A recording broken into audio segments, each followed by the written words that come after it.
Hello, welcome back to the Purpose and Glow podcast. My name is Pamela Nangobe, your host, and I am excited for today's episode. I know I say that I'm excited for all my episodes, but it's because I'm genuinely excited for all of them because of the conversation that I'm about to have, right? I just want to say thank you so much for the love and support that you are showing the Purpose and Glow Hub. The Purpose and Glow Hub was founded and built around two things, right? That's the podcast and community, where on the podcast we have conversations around wellness, business, and wedding talks, and the community is divided into two, where we just launched the book club, the productivity book club, and then the second pillar of the community is the Purpose and Glow collective, where productivity meets purpose, right? So on today's episode, it's quite a meaningful one, right? We are gonna talk about mental well-being. It's a conversation. The topic of today is gonna be something where most of us go through but hardly struggle to speak out about or openly about because of circumstances and stuff which we don't want to dive right into at the moment. So I want to read something for you, right? So we are going to talk about grief, right? So grief has a way of changing us.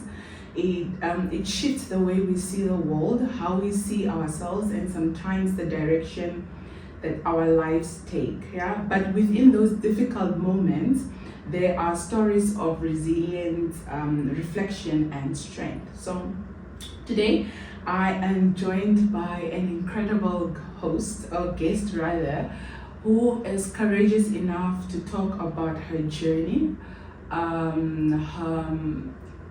journey through grief, through grief, and just speak about how it's like to lose somebody, what she did, and her healing process, because I believe the reason why she's openly talking about it is because she has overcome it. And before I give a brief moment for her to introduce herself, I want to say that this conversation is not just about loss, it's about love, it's about memory, growth, it's about learning how to carry the people that we have lost, the people that we have lost in a different way.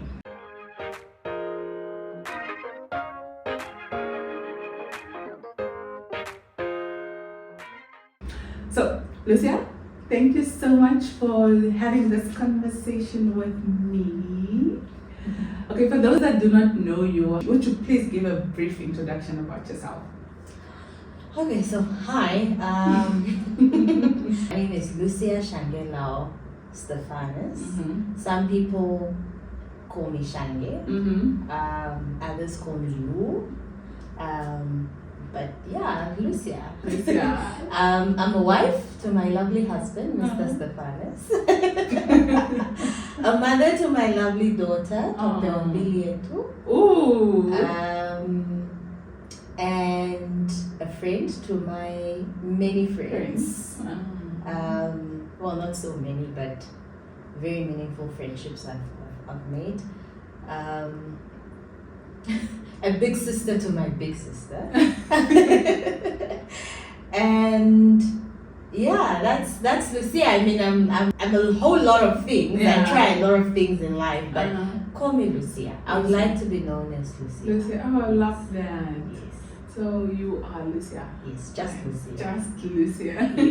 Just to go through a few icebreaker questions. Okay. Are you okay with that? Yes, sure. So here we go. So you're gonna pick one, then you read and answer. Please. Okay. You can go did. Okay. When was the last time you did something that scared you but helped you grow?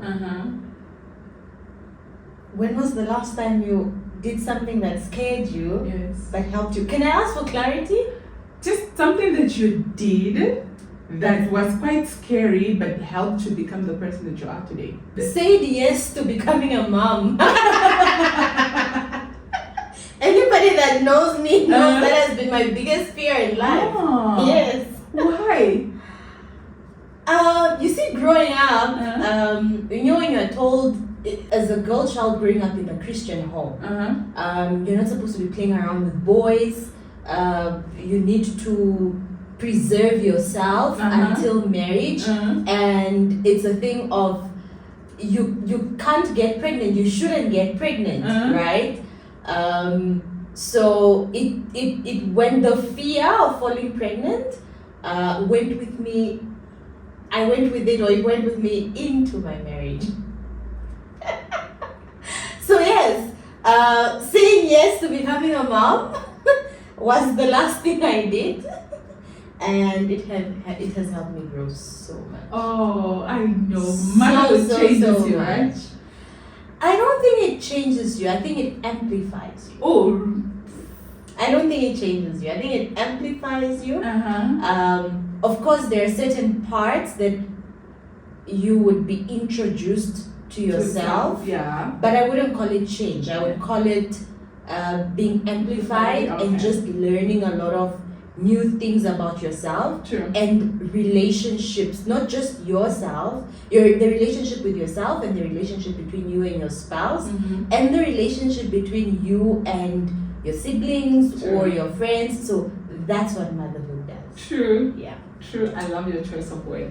Okay, let's put this one on the side. Let's take the last one. Okay, put this one back. If your current season of life had a title, what would you call it? I'm trying to find the right word. If your current season of life had a title, what would you call it? I would call it faithfulness. I would call it, is it just one word or can I add? Okay. Please. I would call it faithfulness. I would call it, I would name it, when the time is right, I, the Lord, will make it happen. Okay. Are you comfortable unpacking that? Yes. Okay. I'm a mom. So yes, that is really it revolves around that, being a mom. So it was the right time for me to become one. I would also title it Let God. Okay. Let go, not really let go, but just let God. Yeah, let God. Because so I work for the UN, and globally there has been a lot of the UN is shaking right now in terms of job security, and within that there's a lot of big steps that we have taken as a family with all the insecurities, and we're just letting go. Oh, that's why the faithfulness as well. Yes, hence the faithfulness. Love that.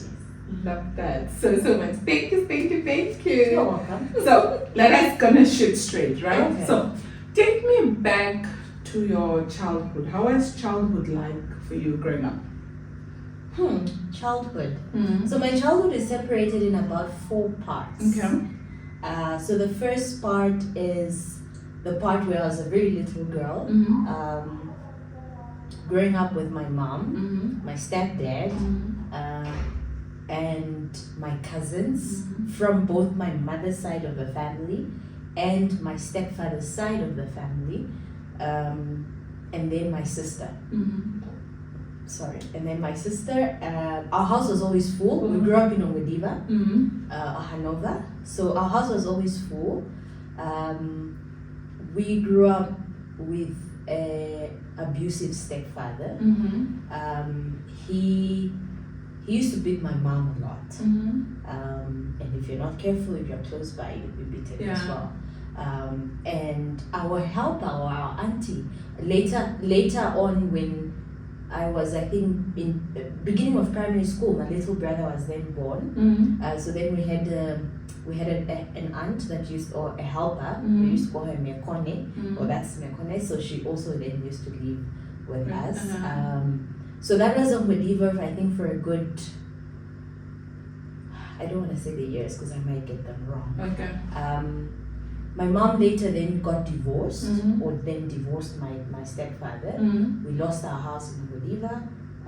Then we moved to my grandmother's house. We call her grandmother because she's a bit young, but she's our grandmother in Oshakati. And then we moved out of there, I think after a year or two.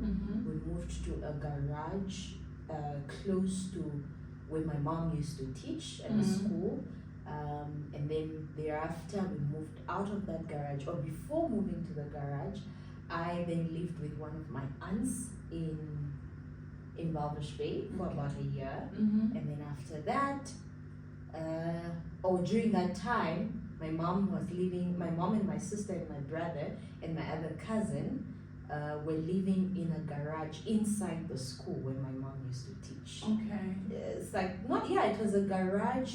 So they had teachers' houses, and one of the teachers' houses had a garage. So that's where then it was actually my mom, my little brother, my little cousin, my sister, and my sister's friend, who all in one garage. Yes, all in one garage. Thereafter, I think after a year or so, my mom then applied for a transfer to go work in Tsumeb. And then she moved to Tsumeb with my little brother only. My sister stayed behind for university. At the time, there was university in Oshakati. Then we moved to Tsumeb. Then I also moved from Walvish Bay to Tsumeb with mom. So then in Tsumeb, we also lived in a garage, like a backyard flat, a garage that was turned into a backyard flat. So then it was me, my mom, and my little brother for about 3 to 4 years, for the time that I was there before I came to Window for university. So that's my childhood in terms of living space. In terms of social life, my mom is an ex-combatant. Although she was not entirely a military woman. She went to school, so she studied in Cuba. She was a teacher by profession. She was very strict. My mom was very, very strict. So we grew up with rules, very strict, very neat. So our lives was very rule oriented and order. And I can imagine the order. We were not allowed to do a lot of things, hence the fear of falling pregnant. Because my mom will kill you. And I mean, my mom is Kwambi, so the combination didn't make life any easier. So very, very strict mom. Very disciplined, instilled a lot of discipline as very valuable lessons in terms of don't compare your life to others. Very valuable lessons in terms of you just be grateful for where you are and you don't know where. So it was the typical Oshwambo speaking household where you don't know where other people's wealth or where other people's things are coming from, so you need to be content with what you have. So in Wediva, we didn't have DSTV, we didn't have sofas in our house. We had these black chairs and white chairs with a white table, and then our TV was just purely NBC. So of course our neighbors had DSTV and so sometimes we'd go to the neighbors to go watch the DSTV shows, but we were very grounded in you need to be content with what is at home. And my mom was also a very strong believer of your house does not need to have the fanciest of things to be clean. So we had red carpets. If the old Hanover and Wediva houses had red carpets, bright red carpets. And we used to use this hard brooms from Build It, where if you knock your feet on it, you are going to cry. So every single day, so you have a bucket of water and the broom, and we would be sweeping my mother's house every single day of our lives. So that's growing up. I learned how to cook when I was in grade 1. So I was in grade 1. For the whole house? Yeah, like my first meal I was taught how to cook was oshifina, the shwambo pap, and I learned that when I was in grade grade 1. So towards the end of, so when I got to grade 1, I was 5 years old and then turned 6 while in grade 1. So towards the end of grade 1, when I was 6 years old, that's when my mom taught me how to cook oshifima. And because I'm short, I couldn't reach the stove. I used to wear her high heels from exam. You know, I can relate to so many things that you've mentioned here. Just to mention it too, is I also started cooking at a very young age. So I would put like buckets, and then I would climb on there and cook for the whole house while I was still young. And also, one thing that you mentioned is my grandmother always tells me, or told us when we were younger, at least I remember this, is that you don't always need to have new things. As long as you keep them clean, you're good. Yes. You're good. Yes. So when you said that, I smiled. I was like, I can relate. So my next question would be, what kind of relationship did you have with your mother growing up, you personally? Growing up, so let's say as a child, my mom raised me to be a very vocal child. Okay. I mean, if anybody knows me, they know I'm very vocal. I speak my mind. Doesn't matter who it is, pastor, principal, I speak my mind. So she raised me to be a very vocal child, and also very, you need, if this is who you are, this is who you are. Don't let anybody tell you that you're any less, you know. So in the beginning, of course, as a child, because mom was very strict, there were times where I felt like, is this even my mom? You know. But as I grew, or you know, as years went, my mom was my best friend. I won't lie. We were very close. She knew when I was dating, even when I was in high school. She was my friend, man. Yeah, I had a very, very close relationship with her. She shared a lot of things, a lot of her personal life with me. I was very young, but you know, we could sit and converse. And I used to play on dilimani, like the Shongo traditional dance growing up. So sometimes you'd find me and her playing it together. So yeah, I had a very close relationship with my mom. What are some of the memories of your mom that makes you smile today? Now that I'm a mom, I think I'm my mom. Like, to the T. I mean, my sister is my mother's child, to the T, but I'm also my mother's child, to the T. My house needs to be kept clean all the time. My daughter is less than a year and I'm already speaking all these lessons. When I speak to her, it's like I'm speaking to somebody who can hear, and I mean, she can hear, but like somebody who can comprehend what I'm saying. Yeah. So every time there are just certain things I do and I'm just like, I'm so my mom. Yeah, I'm so my mom. This is so my mom. Yeah, this is so mom. I miss going to church with her a lot. I miss being on the phone with her. Oh yeah, because when you moved to Witwatersrand University, we were constantly on speaking on the phone. So yeah, our memories of me speaking to her every time I would go to the study center to go study, and then she would always tell me, you must know where you came from. You shouldn't, sit that just show me, like don't embarrass me. Don't put my name to shame.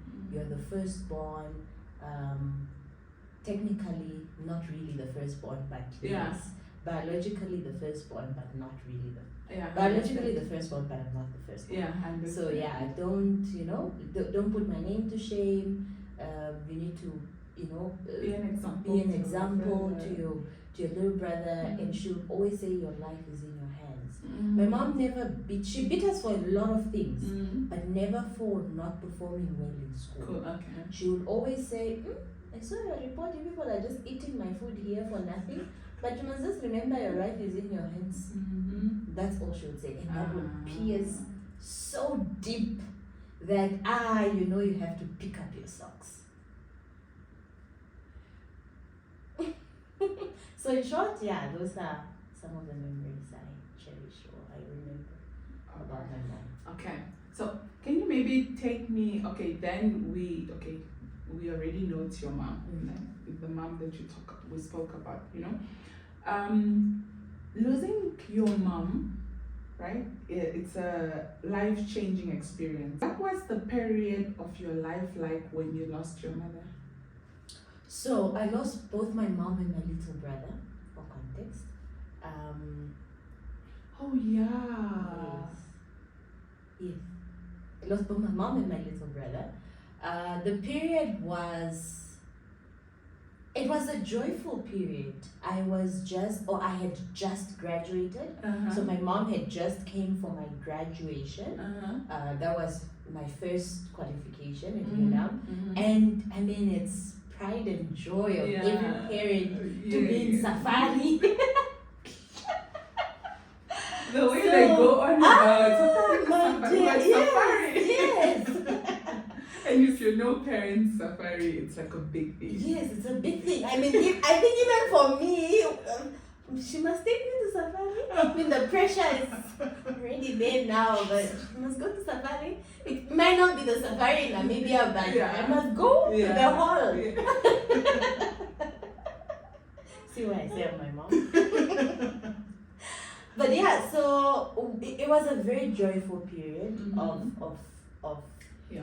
our lives. Okay. We were over the moon. I had just graduated. I'm supposed to then continue with my studies. I had also just gotten an internship, gotten into an internship at the UN by then. And it was a very joyful place. And I think also I think my mom had also just, not I think, but I believe she was at the point where she was fully healed from all the pains of being in an abusive marriage, not being financially able to take care of your children, being a single parent. So she was at a point where she was joyful. Honestly, she was very joyful. She was very grateful. So it was a very great period for us. Yes. How did you hear the news? Okay, so there was, I think, the last big event the church or our church held, stadium at St. Nilma Stadium. My now husband and I were with them just before they departed. Then we said bye, they went, and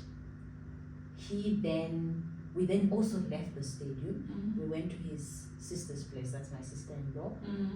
And then in fact, before we went there, I said I wanted Kapana. So we went to Kapana, and then we went to my sister-in-law's house, and then he was then dropping me back to the hostels, at the UNAM hostels. In Mona, that's where I used to stay. And just when he dropped me, I get into my room, and then I get a call from an unknown number. And then he says, "Hi, this is your uncle. There's been an accident between Ochivarongo and Okahanja, and the car is suspected to be your mom's." In fact, before he said that, he said, "Where's your mom?" And then I said, "Well, she just came from Windhoek like about 3-4 hours ago." Then he then went into there's been an accident between Okahanja and Ochivarongo, and the car is suspected to be your mom's. Can you call her and see? And then just before I could call her, my sister calls me. And then she's like, "Where are you?" I'm like, "I'm at the hostel." Then I was like, "What do you want?" Because the tone, when you're siblings, there's that when I call you and I'm your sibling, you know the voice of this person wants something. Yes. Or, okay, you just want to check up. Or, Yeah. you know, so she called with that as if she wanted something. Like, do me a favor or buy me something. I mean, I can't afford to buy you anything. You're the one that's working. But anyways, so I said, what do you want? She's like, no, where's mom? I'm like, no, mom just left Windhoek like about 3 hours ago. They're on their way back to Tsumeb. Then she hung up. Then I tried to call my mom. The phone rang, but nobody was picking up. Then I called. So in the car there were 5 occupants. So it was my mom, one of the friends that she had come with to the event, and another boy, I think, that was the family of this friend of hers, my little brother, and the driver, who was also a family friend and who was getting married. So this happened on the 30th of April in 2017. So this guy was to get married in August 2017, that same year. So I then tried to call him. His number was also not going through. Then I called his fiancée. Then the fiancée said, well, in that moment, I started trembling. Then I called my husband, now husband, then boyfriend, like to say, quickly come back, there's this news. Then he comes back. I'm trying to recall now. Before I know it, my room is full of a lot of my mother's former learners. And everybody's consoling me, and I'm like, what's going on? And then my uncle, who took over as my dad after mom passed, I then call him and say, no, this has happened. And in fact, the uncle that called me first said, I'm coming to pick you up now, so we go to the scene. Right? Then the uncle picks me up, but I guess they were communicating with the other uncles. He drops me at my uncle, my dad. I call them mom and dad. He drops me home at my dad's place. Then my boyfriend then starts to, he was a police officer by then, starts to, try and figure out where has there been an accident. In fact, before that, even then I called the fiancé of the guy. Fiancé. In English. Then she says, no, Michael then had an accident, but we are ahead. Michael then apparently had an accident, but we are already ahead. So she sounded calm. So in my head, I'm like, maybe one of them is disabled. Death never crossed my mind. I was just like, maybe it's just a minor thing. One of them is disabled, So I was crying because everybody was around me, but like in that moment, I didn't really grasp to say it could be death, right? So then I get home in Commersdal, and then Uncle is like, what is going on? We were just together, because that's when my graduation even took place. It's like we were just together about, graduation was 12th April. And so that was like 2 weeks, so is it, 2 weeks. But we were just together 2 weeks ago. Did mom come back? I'm like, she came back for a church event. Then we were there. We were there for a very long time. Can't count the hours. And then my husband left. So he kept coming in and leaving with my aunt, to go outside. I want to follow them, but I can't, because what are you guys discussing outside that I can't hear? I want to follow them, but I can't. And then he left. Like, there was a point where he wasn't there. Then my aunt, I don't forget this. My aunt came in the house, started pushing chairs backwards, like making space for people to come and sit. And then she held me very tight and said, Lucia, she said it in a Shwambo.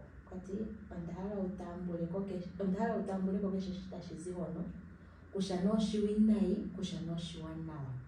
Translating to, I want you to accept whatever news is gonna come from there. Because then my uncle and the other uncles had then gone to go to the scene, to go and find out. So she held me very tight and she said, I need you to accept whatever news is gonna come from there. Whether it's good, whether it's bad, you need to accept it. So my uncles come in the house, entourage of the uncles in the house, we are all seated there. Then my one uncle goes in and like, yes, it's true, the accident has happened. Mesaima has passed away. Then somebody asked, where's boy?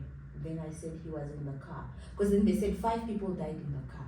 Then somebody asked, where's boy? Then I said he was in the car.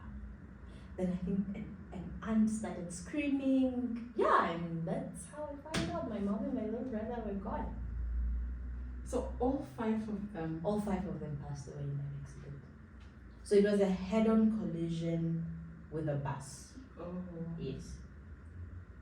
And all 5 of them passed away. Oh yeah, I'd forgotten now, it's starting to come back. All 5 of them. I don't want to even ask what happened after that. It's a lot. It's a lot, and I understand, and I'm sure we can all, how do I say, imagine what happened after that, the funeral, I don't think I want to take you through that. Also, but how did grief show up for you in the beginning? Grief showed up for me in the beginning as strength. To continue and just to continue my life like nothing happened. That's how it showed up first. So when we buried, I came back, went back to work immediately, went back to continuing with my studies. And then I would cry while studying, but I don't think I was grieving yet. I was crying because I had just lost my family. But I don't think I was grieving as yet. Until I think it was my second module when I went to write. At the time I was at MAST.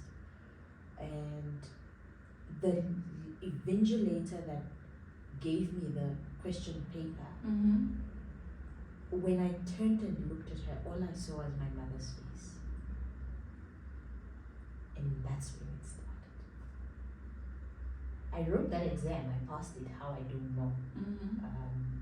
Did you cry through the exam? I did. I cried through the exam, but I had to tell myself, you need to be strong. Finished my exam, and that's when the grief started. I would go to work and I would be okay for a while, and then out of nowhere I would start crying. I would go home and I couldn't sleep. That's how first it showed up as strength, and then I started. What was the hardest part of navigating a loss for you? So there were many hard parts. Okay. There was not one hard part. I was only 19 years old. I still needed a parent. But now I needed to parent myself. Of course, with the guidance of my mom and dad, my uncle and aunt, and many uncles and aunts. I had a good support system. That I must say, a very, very good support system. I was very stubborn. I think I am not sure, but I had a very great support system amidst the stubbornness, right? Which was also really amplified by grief. My now husband also was a very great support system. So there wasn't one hard moment. There were many hard moments. The anger, I was very angry towards the church. Okay. Why though? why did they host an event? Okay. You know, those are the kind of questions that, yeah. I was angry with myself. Mm-hmm. Why did, because when we were in the parking lot before they drove off, Mom wanted to renew her spectacles, and I was like, there are better optics. There's only one optics in Sumer. Yeah. So like there are a variety of optics in Windhoek. Just stay. Yeah. You know, I was like, why didn't I just convince her more to stay? Okay. Because she was like, no, I'll just go and come back later. So I was like, why didn't I convince her more to stay? I couldn't look at the assistant uniform. That was very hard for a very long time. I think for a good 2 years.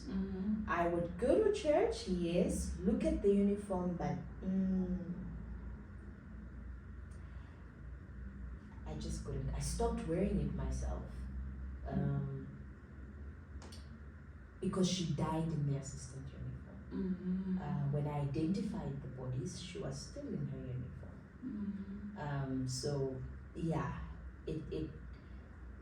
I was very angry for a very long time. I was angry with God because I'm like, I was about to ask her, why now? Like, we've been through so much. My mom could have died in exile. She could have died 3 years after she came back to Namibia. She could have died in the hands of her abusive husband. Why now, when life was just getting back together? So, yeah. And then... And for your brother? Was it? For my brother, I think I still struggle with it to date. So my brother and I used to fight a lot. We follow each other. So we're siblings, we used to fight a lot. And there were times where I would beat him, right? Try to discipline him. So I feel a lot of guilt every time I think about the times that I disciplined him, or that he asked for something and I answered him badly. So I feel a lot of guilt. But at the time, you're not doing it to be rude to him. No. I'm just trying to. Oh, but grief shows up when it hits differently, and So, I till to date, I wish I could go back and just treat him differently. Yes, maybe go back and just hug him forever. I mean, that's not possible now, but yeah. Would you say you were depressed? Yes, I had a good 6 years battle of depression. I tried to commit suicide twice, 2 or 3 times. I just didn't want to live. I just wanted to end it all. From the period of losing your mom to when you realized that, I'm not doing okay, how long was it?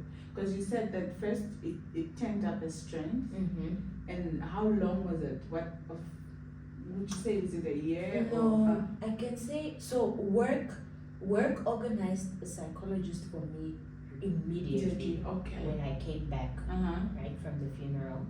At that point, I still didn't believe in psychologists because I'm like, God is going to heal me. Of course God will heal you. But I was just, and I think I was not in my right mind. So for a lack of a better word, perhaps, I was not in my right mind. But in that moment,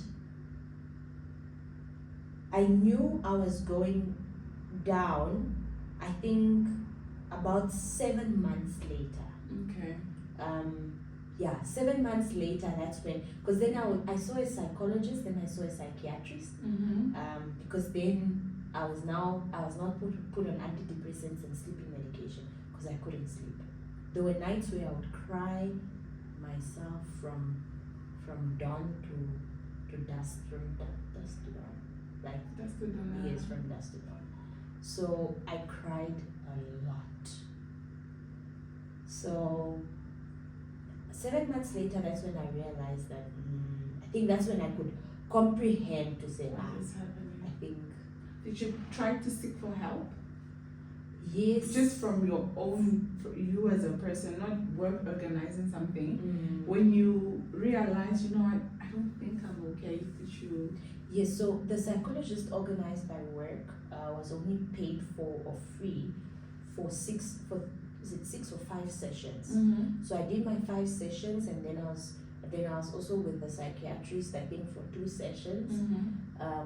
Then when that ended, I was sort of just, not sort of, but I was just floating. Mm-hmm. And then I don't know how it came about, but honestly, I don't remember how I got referred or how I ended up at my psychologist that then took me through my entire grief process, Dr. Job Nzanapagwe, Mm-hmm. for 6 years.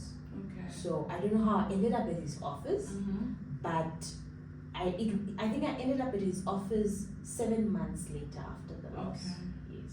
Okay. 6 or 7 months later after the loss. Okay. Yes. So, but I just want to also understand, during the 6 years of depression, right? Was it a constant thing of not being okay throughout the 6 years, or was it grief? You know, grief has a funny way of showing up, where you are okay for a certain period, then something triggers you, then you go down, then so you are okay for another few months, and then something, because something can just trigger you. Literally, something can just trigger you. Was that the case, or were you just not okay throughout the 6 years? I think I was not okay for the first 3 years. Okay. The first 3 years, I was definitely not okay. I was functioning, I can say, or barely functioning.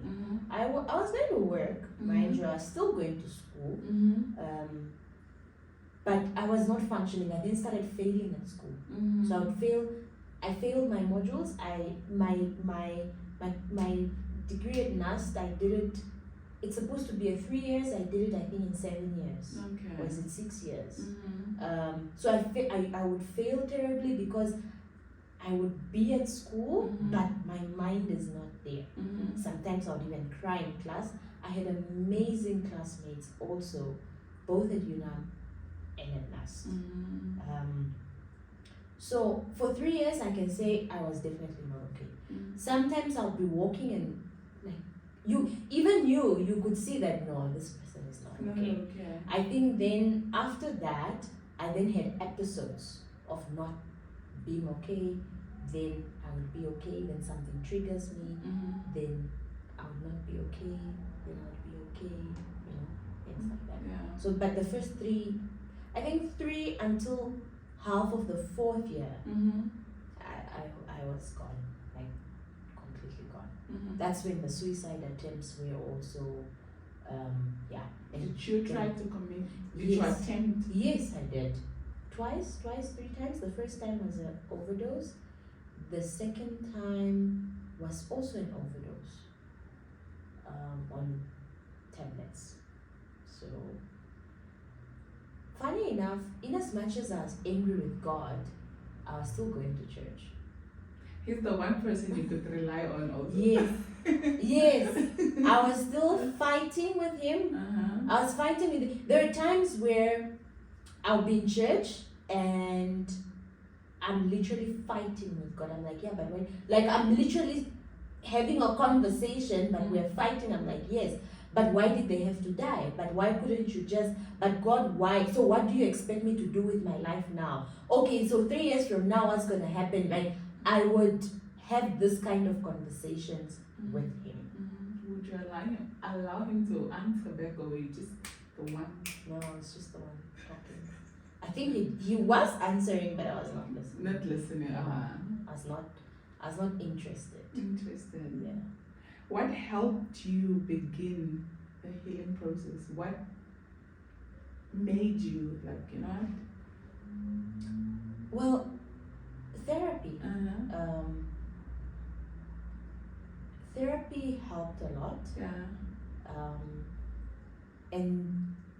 And coming to a point where you've grieved so much, right?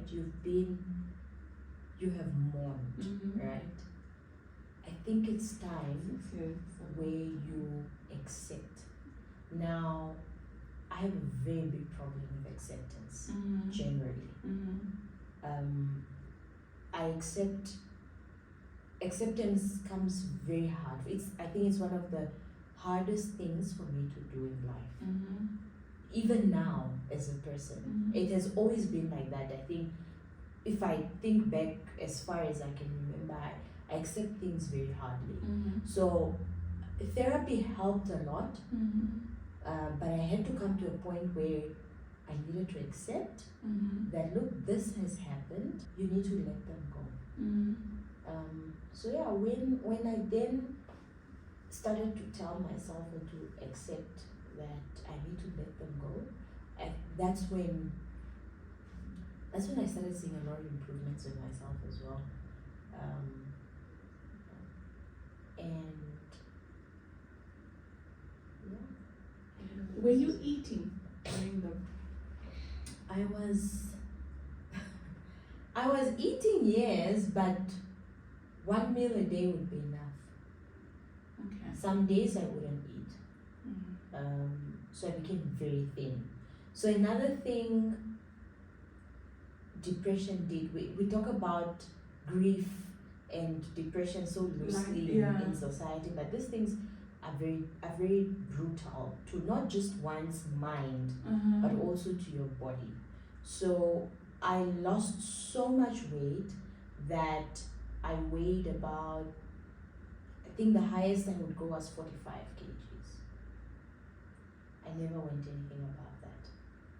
So that's like once in a while you'll find me at 45.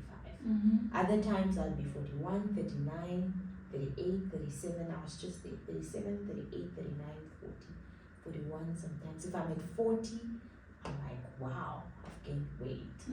But yeah, it affected my body so much that there was a year I was in and out of hospital for 6 months. So I would go in today,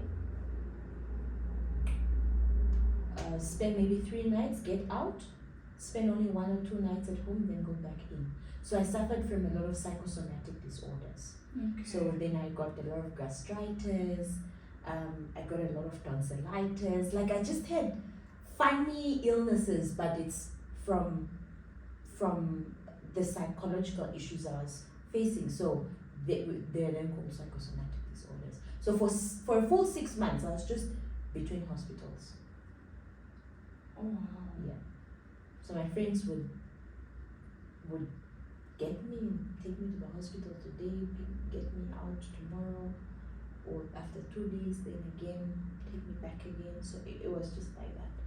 You know, this is news for me. What is news that you Like, see? I didn't know of it. Oh no, I suffered a lot. I feel depression. Or grief rather. Yeah. I went through the most with it. Can you maybe help us unpack a little bit more about depression? Because you said we loosely say it. I say this because I also lost one of my parents, but I was very young. I was very, very, very young. I think I was grade 5. So that's my dad, right? So I don't really have a lot of memory of him. I just have little glimpses of memory things. Like you said, also I could relate to the week that he died. I was also still going to school. I think they just sent me to school to keep me company. I don't remember. But I remember sliding in the class because we would take off our socks and then we would slide in class. Just being a child. Just being a child. And only after my father passed on, after my dad's burial, I learned that my grandmother, who I thought was my grandmother, is not my grandmother, that my dad had another mom who lived in the north. So we had to travel to the north for his burial in the north. So all that with like new things happening, I'm learning new things about my dad. I did not really know of him because I was just little. He would just come and visit, and then I would go visit him during holidays because I grew up, I was raised by my grandma. So The thing what I would do is when I would go, and after finding out that my grandmother, who I thought was my grandmother, is not my grandmother, is just married to my grandfather, but all my life I thought she was my grandmother. Only when my dad passed on, I was like, oh, okay. So that was your step grandma. Yes. So I didn't know. So after that, I always I want to go for holidays to my other grandmother, but it was not so much to be with her, but just to go to the cemetery. There was even a time I wanted to run away from home to go live at the cemetery, imagine. But I'll just go there and I'll just cry. I know a lot of people will find this normal. I don't want to disgrace that or take that away from them. But for me, that's what I would do.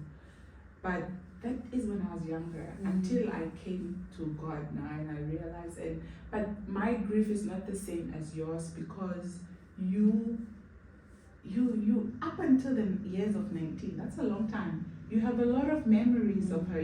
Those little things, and even my triggers, grief is a thing that just doesn't disappear. Something that there are little things that just triggers you. There are things, some of the sweets, for example, his favorite sweets that he used to bring for me. When I look at them or I see them, I'm like, sometimes it makes me, oh my God, but it doesn't do anything to me, because maybe it's because I did not really know of it the way you did. So, well, you see, there's the common, the universal definition of depression, right? And the common signs, which is, you are constantly feeling down. You're crying. Some are accompanied, by suicidal thoughts. You don't have any sense of hope and all these things. But I don't want to say I'm not the right person, because my fellow professionals will then come for me. But I don't think I'm the right person to give you the textbook definition of depression. No, I can give you the life definition of depression. Okay. Right? I was constantly crying. I didn't have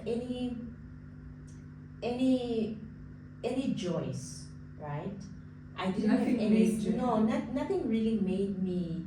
And my support system really tried to make me. I remember my husband then. Oh, my husband now. Then boyfriend then, husband now.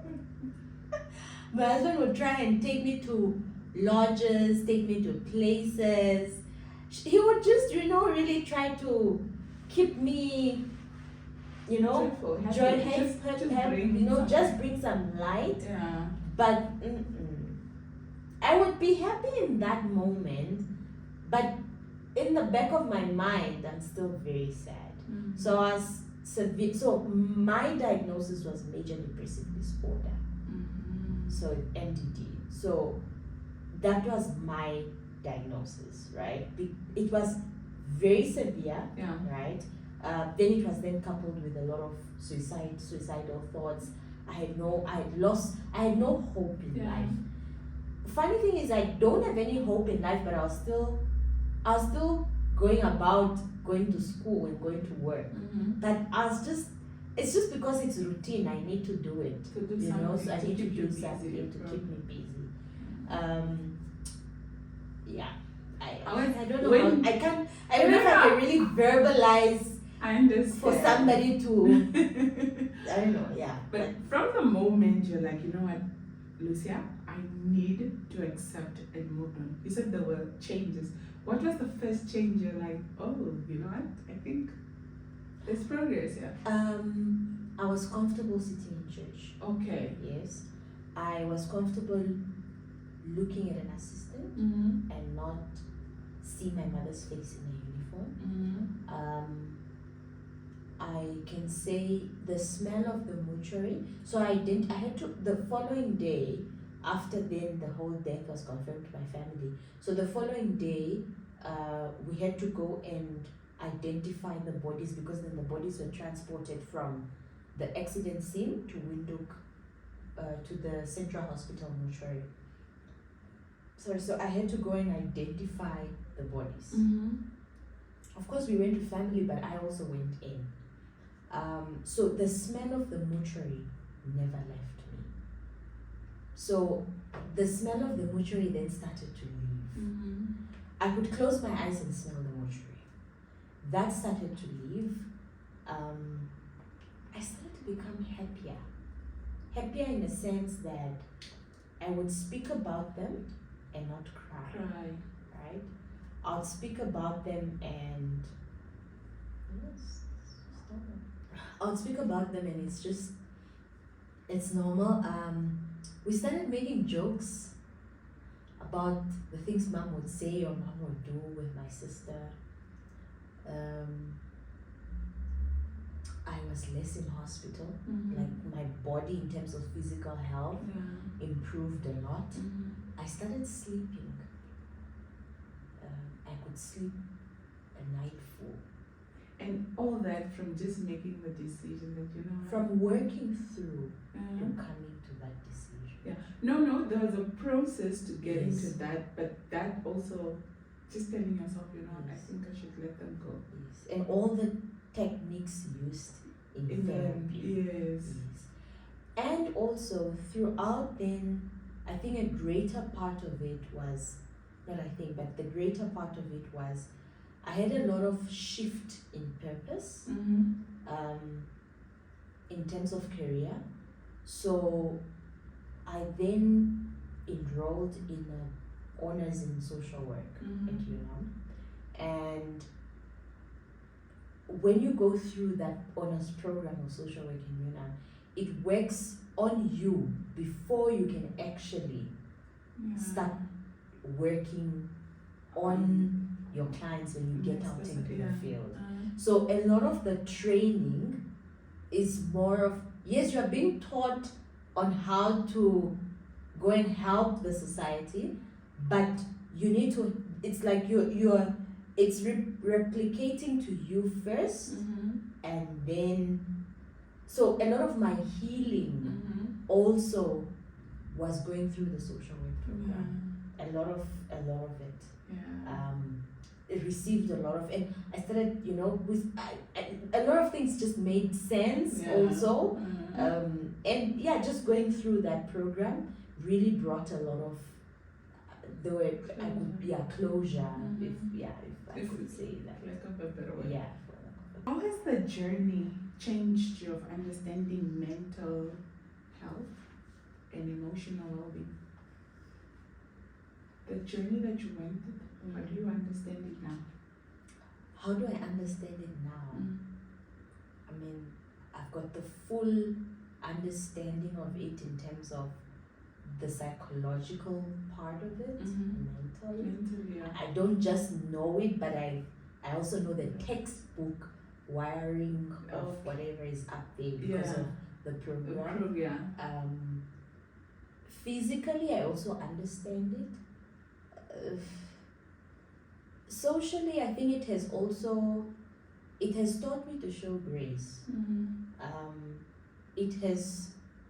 I was a very judgmental person. Anybody who knows me knows I was very judgmental. Judgmental how? I would judge you for not having your house clean. Oh. Yes. Why is your house not clean? Like, why are things not in order? Oh yeah, okay. Right? Why are you doing it that way? Why not this way? And I always thought I was high and mighty in terms of the way I was raised. Like, the way I was raised is the only correct way. Right? But grief really brought me back to basics. I can say it's really because of grief. It's because of grief and also the interaction with people, right? But the main contributor was really going through that grieving process. So I'm more graceful now to people. I'm more understanding. Look, I understand people don't have the same relationships with their parents. The reason why I say that connected to grief is because there was this friend of my mom's, the friend of my mom's wife said to me, if I had a choice, I would give you my mom who's alive, and I would rather than take yours who's dead, because she doesn't have a relationship with her mom. Yeah. Like the relationship is, so it's not even estranged, it's non-existent. Okay. So I understand that people have different relationships with people, and things affect people differently. Yeah.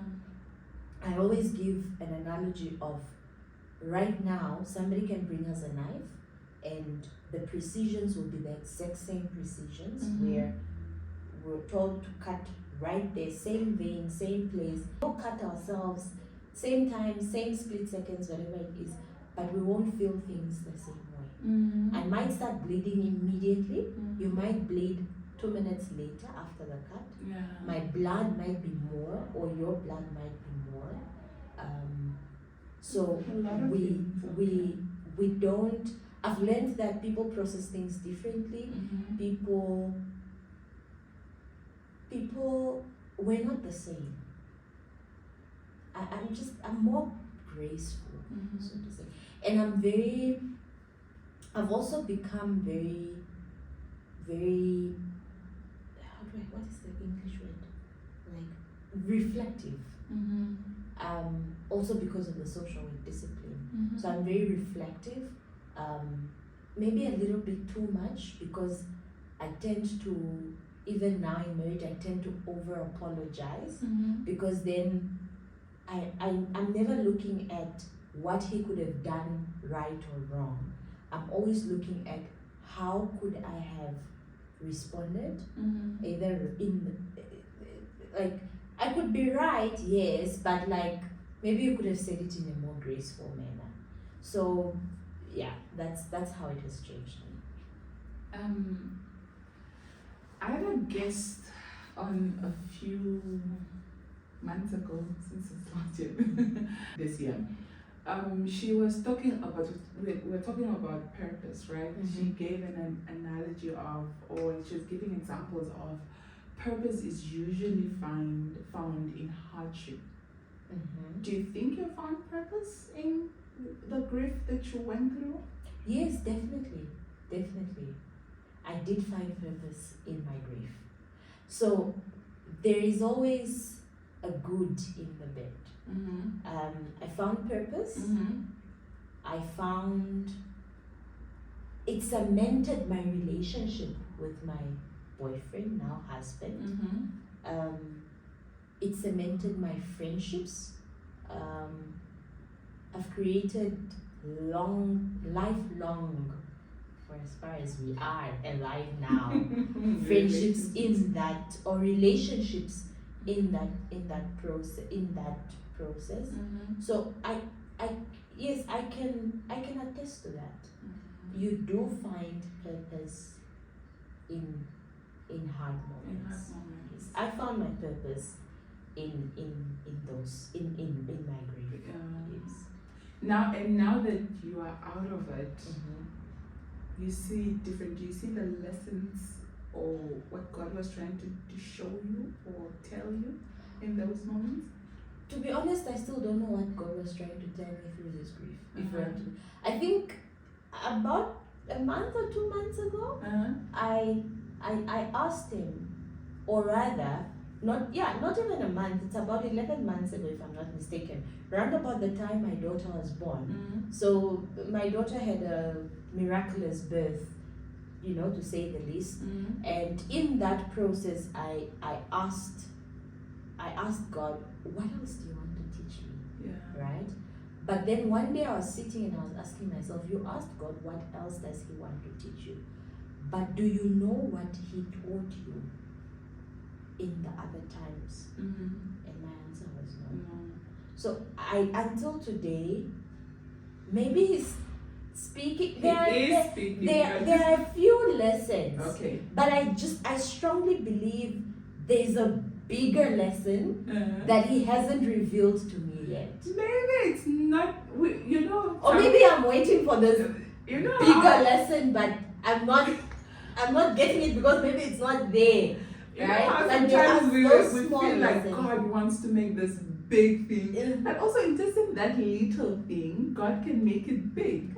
You're like, oh, it's just a lesson, but maybe it's that you need to unpack or dive deeper in that, because we are just like, you know how we hear these beautiful testimonies of people? That's how you want also your life probably yes. to unpack. But that's not always the case. Well, then maybe then maybe the lessons are to be more graceful, to be more patient, The things you've mentioned, to bring me down and tell me that, look, you are not high and mighty. Your way of upbringing is not the high and mighty way of upbringing. To teach me that, you see, well, he taught me a lot of things, but like, I don't know, I strongly believe there's something more to my grief than what God has shown so far. I think it's yet to come. I think we just need to listen, because he speaks to us all the time. Maybe we are the ones. Maybe I'm talking too much to him and not listening. Okay, so if your mother could see the person that you are today, what do you think she would be most proud of? I think she would be proud of the fact that I did end up marrying my boyfriend. Because I think she would. Okay, seriously, I think she would be proud that I did marry Mr. Stefanus. I think she would be proud that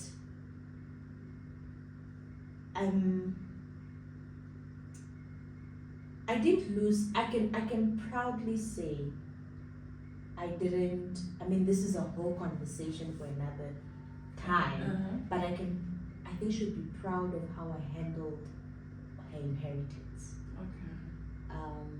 The fact that I didn't squander it.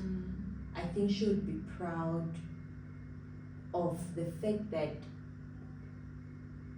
maybe it's because she's not there, maybe that's why, but I strongly believe there's a lot of, how do I say, like, we are now becoming woke, right, as a generation, right, and unlearning and relearning all these beautiful words that we are learning, right, but in the process I feel like we are shaming our parents. Like, the things we are saying, oh, my mom did this, yes, it's really deep. For some it's deeply rooted in this thing really grieved you, so to say, right? But I think we should also acknowledge the fact that our parents did what they could do at that time, and that's what they knew how to do at that time. So I think she should be proud of the fact that I really appreciate her. I appreciate the way she raised me, man.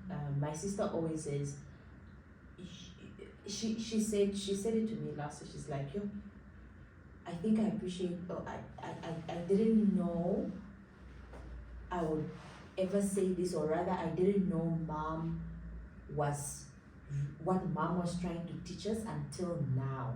Like, navigating through life. And I mean, we're adults now, we're expected to do certain things, show up at family events, raise people, like, raise kids that are coming to university, all these things. We've got homes, house people, and all these things, right? So we didn't understand why mom had a full house, right? We thought, or I personally just thought, oh, now we're being deprived of having our mom and having everything that we want. But now we're appreciating the fact that, or now we're realizing that it's not that easy, right? So I think she'll be proud of the fact that we are appreciating, I am appreciating, let me not speak for my sister, right? I am appreciating all the lessons that she has taught me. She was right all along. Everything she said, she was right. There's a meme happening. At the end of the day, most of us are realizing that our parents were right at the end of the day. Yes. Some were saying at the end of the day our parents were right, the tone was wrong. Me, the tone was right, and what she was saying was also right, because it needed to be said in that tone. Otherwise we would have never gotten it. I just wanted to add and to say also, I think you should also be proud that you are out of the state out of the 6 years that you went through, just becoming the person that you. How many years has it been now? 9? 2017 to now is what? Is it not 9? 2017 to 2018. Is it not 9 years? Almost 10. So it's a 9. good 3 years. So it's a good 3 years. No. Which is, if I think of it, which is the number of years I'm married. This is now my 4th year in marriage. So almost the number of years I'm married. Yes. So I must say that, to go back to that other question, I must say that getting married also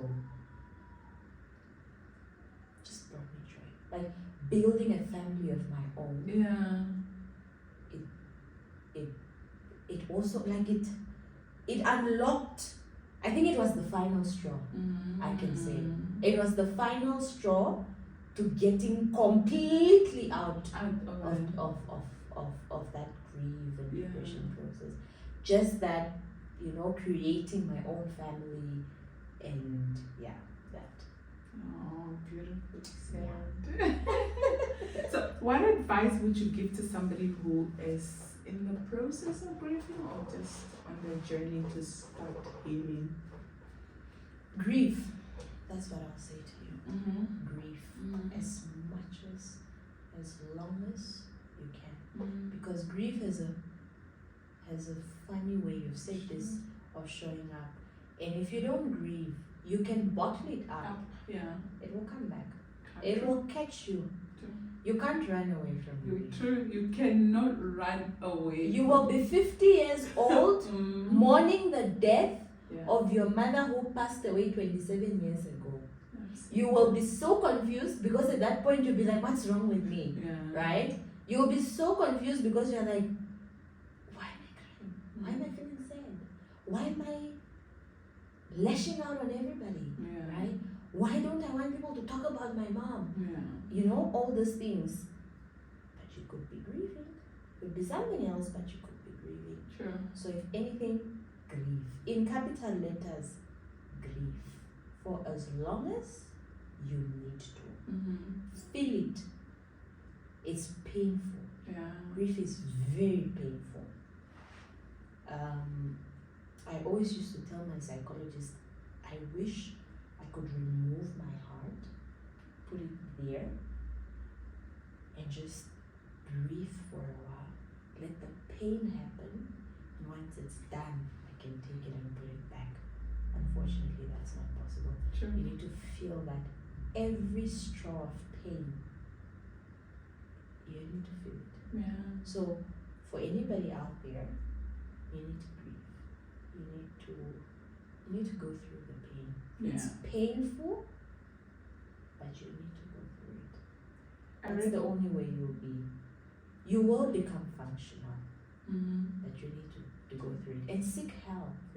Seek help. Seek help. It's you might not value it when somebody's saying, oh, did you try seeing a social worker, or did you try seeing a psychologist? But it comes in a long way. They're not just talking. They're using techniques that have been tested and proven for many years, and they work. And pray. God heals the brokenhearted. And if you have to fight with God, fight. Because I fought for a very long time. So you know that I always used to take my grief as, that when Jacob said, I will not let you go until you bless me. For me, that was my grief. I will not let you go until you give me answers, until you heal me, until you tell me why exactly this happened. Of course, I didn't get some answers, but my point is I won't let you go.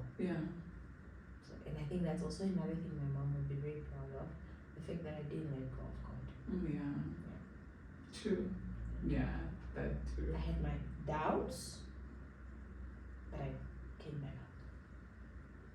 Yeah. And the fact that you did not let go of God, that's just. So don't let him go. Yeah. So you touched on something. I was reading a book. Now that you said it, and that's the first thing when you said it came to mind. I was reading a book, Why Nobody Ever Told Me About This by Dr. Julie Smith, I think. Okay. That was the first time in my life I heard of when you're going through something, don't rush it through. Like, allow yourself to feel what you need to feel. Because if you don't feel it or you bottle it up and you rush it, trust me, it will come back. I was like, I never saw it this way, but she's a psychologist, by the way. I've never saw it that way, or I've never heard it from somebody, because I was somebody who just, because of what I also went through when I was younger, I would also just like, you know what, it's okay, you know, whatever happens, happens, but to deal with it, I haven't dealt with it. Only of recent, a few things, I was like, you know what, Lord. And I was trying to, I held a grudge over this lady. Up until that point, I did not know that I still had a grudge. I thought I was just over it. I was like, you know what, it was in the past, it was still a child. And then when I literally said her name, I started crying. I was like, my God, why am I still crying? I thought I was over it. So I was like, so don't rush it. I love you. Said, don't rush it. Grieve. Let it be there. And in the process, talk to God. Talk to God and seek help. Loved everything that you said. It's like marriage. You can't rush through the first three. Is it 2? Okay, so for some people it maybe lasts 2 years. So you know that first phase of marriage where you're just like, I want to pay my bills and go back home. You can't rush through that phase. You have to go through it. You have to go through it. If you want to be married for long, you have to go through it. Otherwise, you can as well pack your bags and never come back again. You have to go through it. It's the same. Look, in life, you can't rush a newborn to a toddler. True. So we see it every single day, but we just don't grasp it. Very but true. Every day, it's there every single day of our lives. Spoken like a true man. You cannot rush. No. Because you're like, oh, I wish my daughter could just speak. You'll be wishing. And you'll be like, enjoy those moments because you're never going to have them. Yes. So grieve. Yeah, grieve. Grieve. Ah. Yes. Because you need to grieve. Otherwise, like I said, you'll be 57-year-old grieving your mom who passed away 20 years ago and you don't even know you're grieving. Yeah. Don't bottle it up. Grieve and just, you say now you are free from it. Now I'm free from it. We joke about it. Believe me, a lot of people, and for some reason, as I grow, a lot of people say I'm now starting to resemble my mom. I'm now starting to walk like her. I'm now starting to speak like her. And after I gave birth, my body size, of course, increased. My aunt looked at me and she was tearing. I'm like, why are you crying? It's like, why? No, you just look like hair complete. I'm like, but why are you crying? So you see, I guess maybe she hasn't, because we're very close. I don't think she has completely let go of her best of friends. So I'm also very sensitive with her, right? You see, now I have to be sensitive to her over my mom. You know, it used to be the other way around. So, and some people still feel like, is it okay to speak about it? I'm like, yeah, we can even joke about it. We joke about it a lot with my sister. I'm like, yeah, they should be like, yeah, but you remember, like, or you know about my brother. My daughter has a lot of features that look like my little brother's. Okay. So every time my husband says, I wonder who this. I'm like, the uncles. The uncle. Oh, and she one of those who doesn't look like the parents, but looks like one of the family members. No, she looks like the dad, but she. It's just that. Like my brothers. imagine an 11-month-old and one dinner katakokelingi. No kanambo. Okay, it's not the lambo, it's the katakokelingi. Like my little brother. She's going up on dinga hime hendelingi. She's stable. So my daughter has a kandinga. And her hands look exactly like my little brother's hands. Aww. Yes. So now it's now I'm healed. Okay. I'm completely healed. So Of course I have got moments where there are triggers. I mean, Yes. there are things where but it doesn't. I'm hoping I'm speaking. But I hope it does not put you in that state of it makes you sad or No. anything. It just be like, oh, okay, yeah. Yes. I don't There are times, I think after I gave birth, there was a period where I really wished. So my husband also doesn't have his mom. Mm-hmm. So there were really times where I really wished either, my mom Either or my mom or either of the grandparents were alive, right? But it's not. I think I remember crying about it for one day, but it's not. I was listening to a podcast about grief as well Mhm. as I was preparing for this interview as well. It says the doctor was talking about her expertise is Is it grief. She said it goes away completely, but there are also triggers. But it just doesn't put you in that state of crying or feeling sad or locking yourself into the room. You're like, okay, fine, I don't have my mom. She's no longer there, and accept it. And like, okay, fine, it's okay. You move on. Like I have my triggers. My dad died how many years ago? Over 20-something years ago. When I see the sweets at times, I'm like, oh, he liked those kind of stuff. Or he used to bring me that kind of stuff. I'm like, okay. But there are certain things or gestures how he used to be. I'm like, And some of the things I'm like, oh, my dad, but it doesn't make me cry. I mean, look, until today, I find myself in a shop and I'm looking at beautiful dresses and I'm like, oh, mom would look nice in Isn't this. it? Until today, I'll be like, oh, I can just imagine me rocking this dress. Or I'm now looking at all these teenagers and I'm like, oh, my little brother he would be 20, it was 2001, so he would be 23. He would have been 23 this year. So he would probably be in that group that is wearing the oversized jeans and the oversized shirts and the oversized shoes, and I'll be so annoyed about it and we'll be fighting about it. So sometimes you think about those things and you're just like, It just doesn't make you sad. No. I love the fact that you're laughing. You were even joking about it. It took a long time to get here, I must say. I'm glad you are here. Yeah, I'm also glad I'm here. Oh. I don't want to go back there. Oh. So yeah. Thank you so much for just being open, being vulnerable. I know it's people don't really talk about these things. It's not because maybe they've not overcome. Can I say overcome?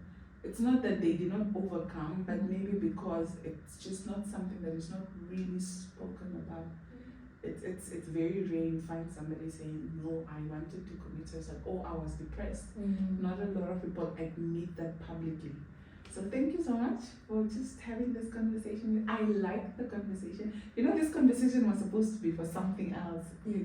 Now we're having this conversation. Thank you. No, you're welcome, and thank you for having me. I hope somebody takes a lesson or two. Yeah. Somebody takes the courage or gets the courage to go seek for help. Yeah. And somebody has the courage to face God as well and say, look, I will not let you go until you heal me. Yeah. I mean, he's the best place. And you also said you never gave up on him. You would speak to him. And he's the best person to help you. And I like the fact that you never let him go. You're like, yeah. I looked like I let him go, but I was fighting. It's you and me until the very end. Yeah. I'm not going anywhere. Until you show me what is this. Oh, yeah. So thank you so much for listening and being here until this part of the video. And like she said, if you are in the process of grieving or you're going through something, please talk to God. Tell Him exactly how you feel. How you feel it is exactly how you tell Him. You tell Him. After that, you seek for help and go through the process. Don't rush it. Love that's touched on that. And my name is Femila Nangobe, your host. This is the Purpose and Glow podcast. Wait, before you go, please subscribe, like, comment, share this video with your friends and family, because I know it can resonate with 1 or 2 or 3 people, a friend or a family. Please share this video with them. And next week, live in purpose and keep glowing. Bye-bye. Why? Ciao.